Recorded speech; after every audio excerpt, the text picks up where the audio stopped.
Zelensky ने किया मोदी को फोन, पुतिन के बाद तुरंत आ रहे हैं भारत। यह है मोदी का बड़ा सीक्रेट प्लान। अमेरिका को भी भारत की चाल समझ ना आई, मगर पुतिन ने क्यों कहा ओके? आखिर क्या है भारत का प्लान? आखिरकार भारत के पुतिन दौरे के ठीक बाद यूक्रेन के राष्ट्रपति भारत क्यों आ रहे हैं, ये समझना अमेरिका के लिए भी मुश्किल हो रहा है। अमेरिका लगातार जेलेंस्की को समझा रहा है, लेकिन कहानी उल्टी पड़ रही है। लड़ाई लंबी खिंचती जा रही है और नतीजा कुछ निकल नहीं रहा। मगर अब भारत ने आखिरकार खेल करने का मन बना लिया है, सब कुछ सेट करने का मन बना लिया है। रूस के राष्ट्रपति भारत आए थे, सफेद फॉर्च्यूनर में बैठे थे और बड़ा संदेश तभी चला गया था। लेकिन इतनी जल्दी भारत कहानी को पलट सकता है? प्रधानमंत्री नरेंद्र मोदी अपना सीक्रेट प्लान तैयार कर देंगे, इसके बारे में शायद ही किसी ने सोचा हो। लेकिन क्या मोदी के जेलेंस्की को बुलाने से पुतिन नाराज हो सकते हैं? चलिए पूरी कहानी ज्योति विनय कपूर से समझते हैं। नमस्ते दोस्तों, आपके साथ मैं हूं ज्योति विनय कपूर। तो दोस्तों, रूसी राष्ट्रपति व्लादिमीर पुतिन का 2 दिवसीय दौरा जो कि 4 और 5 दिसंबर को था, वो तो फिलहाल खत्म हो चुका है और वो भारत से जा भी चुके हैं। लेकिन ठीक उसके बाद अब यूक्रेन के राष्ट्रपति जेलेंस्की के भारत आने की खबरों ने हलचल मचाकर रखी हुई है। अब हर किसी के मन में ये सवाल उठना तो बेहद लाजमी है कि आखिर जेलेंस्की भारत क्यों आ रहे हैं और क्या करने आ रहे हैं। क्या ये प्रधानमंत्री नरेंद्र मोदी की कोई बड़ी स्ट्रैटेजी का हिस्सा है? तो समझिए। सबसे पहले बात करती हूं कि आखिर जेलेंस्की भारत क्यों आ रहे हैं। द इंडियन एक्सप्रेस की रिपोर्ट के मुताबिक पुतिन के दौरे की ठीक बाद भारत जेलेंस्की के दौरे की तैयारियों में जुटा है। ये दौरा जनवरी साल 2026 में होने की उम्मीद है, लेकिन बातचीत पहले से चल रही है। यूक्रेन के राजदूत ने अगस्त साल 2025 में ही कंफर्म किया था कि प्रधानमंत्री मोदी ने जेलेंस्की को भारत आने का न्योता दिया है और दोनों तरफ से डेट्स फाइनल करने की अब कोशिशें हो रही हैं। प्रधानमंत्री मोदी ने जेलेंस्की से फोन पर बात भी कई बार की, जिसमें उन्होंने यूक्रेन में शांति के लिए भारत के कमिटमेंट को कई बार दोहराया। अब पुतिन के दौरे के बाद जेलेंस्की को भारत बुलाना, ये कौन सी भारत की बड़ी कूटनीति है? विदेशी मामलों के जानकार मानते हैं कि ये भारत की बैलेंसिंग एक्ट का हिस्सा है। और मैं आपको ये भी बता दूं कि ये जेलेंस्की का पहला ही भारत दौरा होगा। हालांकि भारत हमेशा से शांति का ही पक्षधर रहा है, लेकिन पुतिन के दौरे के दौरान 5 दिसंबर को प्रधानमंत्री मोदी ने साफ कहा था कि यूक्रेन को लेकर भारत हमेशा शांति की वकालत करता है और किसी भी पीस इनिशिएटिव को सपोर्ट करने के लिए भारत हमेशा फ्रंट पर है। एक और खास बात, प्रधानमंत्री नरेंद्र मोदी ने पुतिन के साथ सफेद फॉर्च्यूनर में बैठकर जिस तरह का एक सिंबॉलिक मैसेज दुनिया में दिया, उसके भी बहुत गहरे मायने हैं। दरअसल 4 दिसंबर को पालम एयरपोर्ट पर प्रधानमंत्री मोदी ने प्रोटोकॉल तोड़कर पुतिन का वेलकम किया था और दोनों ही पावरफुल नेता एक सफेद टोयोटा फॉर्च्यूनर में सवार होकर प्रधानमंत्री निवास पहुंचे थे। पुतिन ने अपने आर्म्ड ऑरस को पीछे छोड़ा था, लेकिन ऐसा इसलिए किया गया था ताकि पश्चिमी ब्रांडेड जो कार्स हैं उनको इग्नोर करके कूटनीतिक स्तर पर एक बड़ा संदेश दिया जाए।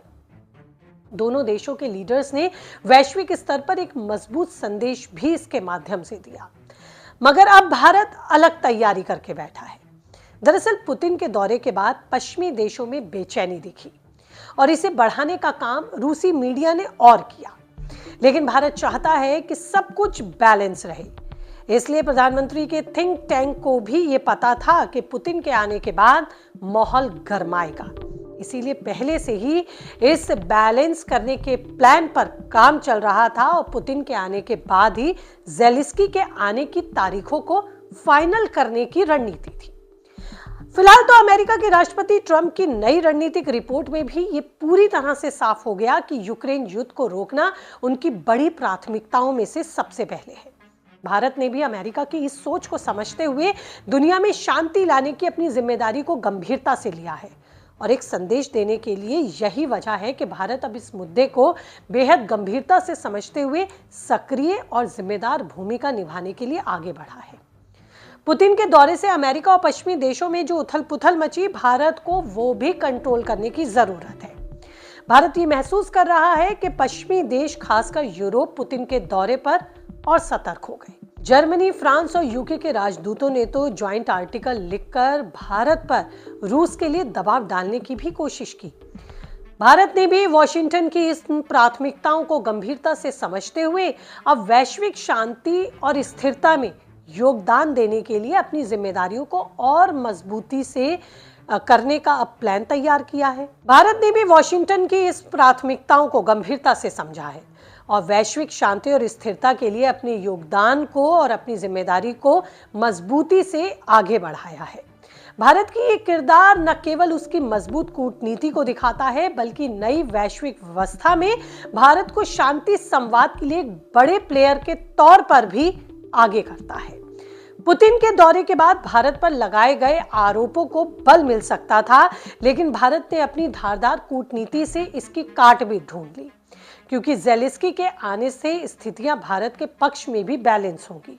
प्रधानमंत्री मोदी ज़ेलेंस्की से बात करेंगे, मामलों को सुलझाने की कोशिश करेंगे, क्योंकि हमेशा से हम स्ट्रैटेजिक ऑटोनॉमी पर ही चलते आए हैं, न रूस के साथ न यूक्रेन के खिलाफ। तो साफ है कि पुतिन के तुरंत जाने के बाद ज़ेलेंस्की का स्वागत करना भारत की एक बैलेंसिंग स्ट्रैटेजी का ही हिस्सा है। लेकिन क्या यह दांव उल्टा पड़ सकता है? कुछ जानकार ये भी डाउट जता रहे हैं। तो हो सकता है अगर बातचीत फेल हुई तो ये माना जा रहा है कि रूस थोड़ा खफा हो सकता है। पुतिन को लग सकता है कि भारत डबल गेम खेल रहा है। लेकिन प्रधानमंत्री मोदी की स्ट्रैटेजी साफ है कि भारत न्यूट्रल नहीं, पीस का साइड ले रहा है। हालांकि पुतिन, जो कि प्रधानमंत्री के अच्छे दोस्त भी माने जाते हैं और इन दोनों के बीच अच्छी ट्विनिंग भी मानी जाती है, तो माना जाता है कि भारत के स्टैंड को पुतिन सपोर्ट कर सकते हैं। भारत के साथ रूस के संबंधों का फायदा भारत को मिल सकता है। पुतिन भारत की मजबूरी को समझ सकते हैं। अमेरिका जरूर हैरान होगा यहाँ पर कि आखिरकार ये क्या हो रहा है। एक तरफ पुतिन को भारत बुलाना और फिर दूसरी तरफ ज़ेलेंस्की का भी स्वागत करना। अब देखना यही है कि ज़ेलेंस्की के आने के बाद क्या होगा। लेकिन भारत ने अपने बैलेंसिंग एक्ट के जरिए अपने प्लान को कामयाब करने की तैयारी कर ली है। दोस्तों, फिलहाल इस रिपोर्ट में तो इतना ही, लेकिन आपकी इस पर क्या राय है? क्या भारत के इस बैलेंसिंग एक्ट का वैश्विक स्तर पर एक बड़ा संदेश जाएगा? क्या भारत खुद को फ्रंट फुट पर खेलने के लिए एक बेस्ट प्लेयर के तौर पर स्टैब्लिश कर पाएगा? क्या है आपकी राय? कीजिए कमेंट।